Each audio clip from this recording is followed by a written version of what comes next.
மே 1 ஏன் தொழிலாளர் தினம் என்று உங்களுக்கு தெரியுமா? இந்த நாள் ஒரு சாதாரண விடுமுறை நாள் இல்லை. இது உழைக்கும் மக்களின் மரியாதை நாள், தொழிலாளர்களின் உரிமைகள் நினைவு நாள், சமத்துவம் கேட்கும் நாள், வேலை நிபந்தனைகள் மேம்படுத்த வேண்டிய நாள் என்று உலகம் முழுவதும் பார்க்கப்படுகிறது. 1886ஆம் ஆண்டு சிகாகோ நகரத்தில் தொழிலாளர்கள் தினமும் 8 மணி நேரம் வேலை வேண்டும் என்று பெரிய போராட்டம் நடத்தினர். அப்போது பலர் கடுமையாக போராடி தங்கள் உரிமைக்காக குரல் கொடுத்தார்கள். அந்த போராட்டத்தை நினைவு கூறவும் உலக தொழிலாளர்களின் உழைப்பை மதிக்கவும் மே 1ஆம் தேதி தொழிலாளர் தினமாக அறிவிக்கப்பட்டது. இந்த நாள் நமக்கு சொல்லும் உண்மை என்னன்னா, நாம் பயன்படுத்தும் வீடு, சாலை, மின்வசதி, பொருட்கள், தொழில்நுட்பம் எல்லாவற்றுக்கும் பின்னால் ஒரு தொழிலாளியின் உழைப்பு இருக்கிறது.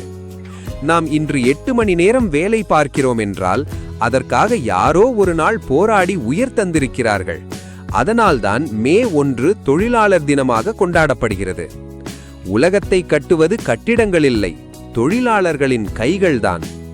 இந்த மாதிரி அதிர்ச்சி தரும் உண்மைகள் மற்றும் இன்ட்ரெஸ்டிங் தகவல்கள் தெரிந்து கொள்ள குரல் தடம் சேனலை சப்ஸ்கிரைப் பண்ண மறக்காதீங்க.